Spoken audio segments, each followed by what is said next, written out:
आप देख रहे हैं आपका अपना टीवी चैनल आरजे रमझाझर। जज्बात के रंग, भरोसा के संग।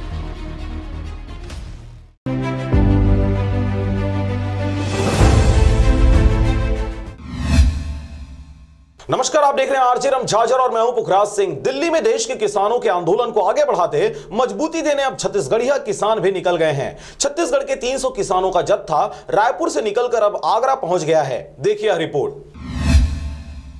दिल्ली पर बैठे किसानों के आंदोलन का समर्थन करने अब छत्तीसगढ़ में भी अलग जगने लगी है और यही वजह है कि यहां से 300 से भी ज्यादा किसानों ने दिल्ली की तरफ रुख करना जरूरी समझा।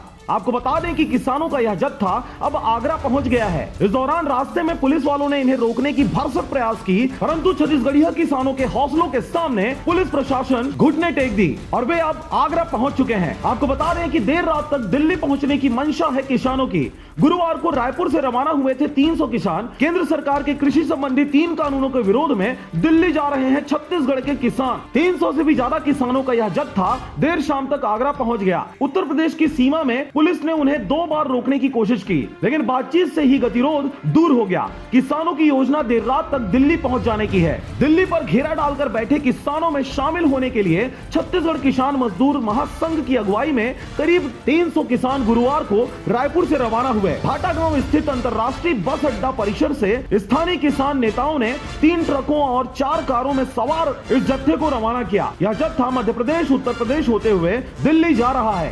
भाइयों के सोने के लिए बंदोबस्त और मोबाइल उनको जो चार्ज करने हैं उसके लिए बंदोबस्त, किसी भी तरह की असुविधा किसान भाई को ना हो, एक कोशिश की गई है कि जैसे बरसात आती है तो उससे भीगे ना। कंबलों का बंदोबस्त, गद्दों का बंदोबस्त, पूरा बंदोबस्त हम लेके चले कि किसान भाई को कोई परेशानी ना आए। जो घर में उसको सुविधाएं मिलती हैं वो सारी सुविधाएं हम लोगों ने कोशिश की है कि गाड़ी में हम लोग ट्रक में उनको प्रोवाइड कराएं। दिल्ली कुछ कर रहे हैं, यह आंदोलन पूरा देश भर का आंदोलन है, जिसमें सरकार दिखाने का ये कोशिश कर रही है कि ये केवल हरियाणा या पंजाब के किसानों का आंदोलन है, लेकिन छत्तीसगढ़ से किसान जाकर के उसके मुंह में यह कहने जा रहे हैं कि यह कानून आप जो लाए हो, जिसको आप किसान हितैषी बताते हो, यह कानून कारपोरेट परस्त है, किसान, कृषि और आम उपभोक्ताओं के विरोध में है। इसलिए न केवल हरियाणा पंजाब के किसान बल्कि पूरे देश के किसान आपके इस कानून के खिलाफ हैं। इस जत्थे की अगुवाई कर रहे हैं अखिल भारतीय क्रांतिकारी किसान सभा के राज्य सचिव तेजराम विद्रोही और उन्होंने बताया कि उनकी गाड़ियां रायपुर से लगातार चलते हुए मध्य प्रदेश की सीमा तक पहुंची हैं। चिल्फी घाटी के पास सड़क किनारे गाड़ियां रोककर सभी ने रात का खाना खाया। उसके बाद गाड़ियां रात भर चलती रहीं। सुबह ललितपुर में हुई,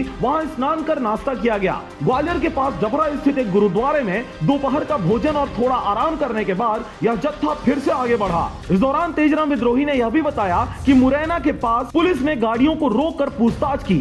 थोड़ी देर बातचीत के बाद गतिरोध खत्म हो गया और जत्था आगे बढ़ गया। एक टोल बूथ पर उन्हें फिर रोका गया, लेकिन पुलिस ने कोई जबरदस्ती नहीं की। केंद्र सरकार पर भड़के किसान संगठन। किसानों के साथ केंद्र सरकार की 8वें दौर की वार्ता विफल होने से छत्तीसगढ़ के किसान संगठन भी भड़क गए हैं। छत्तीसगढ़ किसान मजदूर महासंघ के संयोजक मंडल सदस्य तेजराम विद्रोही, पारसनाथ साहू, रूपन चंद्राकर सहित अनेकों किसान नेताओं के साथ यह वार्ता विफल हुई। यह वार्ता को अनावश्यक लंबी करके किसानों का वक्त बर्बाद किया जा रहा है ताकि उनका हौसला टूट जाए। किसान नेताओं ने यह भी कहा कि मोदी सरकार को अब तो समझ में आ जाना चाहिए कि आंदोलन जितना लंबा होगा उतना ही मजबूत होगा। जब छत्तीसगढ़ से भी किसानों के जत्थे दिल्ली के लिए रवाना हो गए हैं तो इसे कुछ ही राज्यों के किसानों का आंदोलन बताना सरकार की भूल होगी। किसान नेताओं ने कहा अब यह आंदोलन तभी समाप्त होगा जब मोदी सरकार तीनों काले कानून वापस ले लेगी। Bureau report RJ रमझाझर।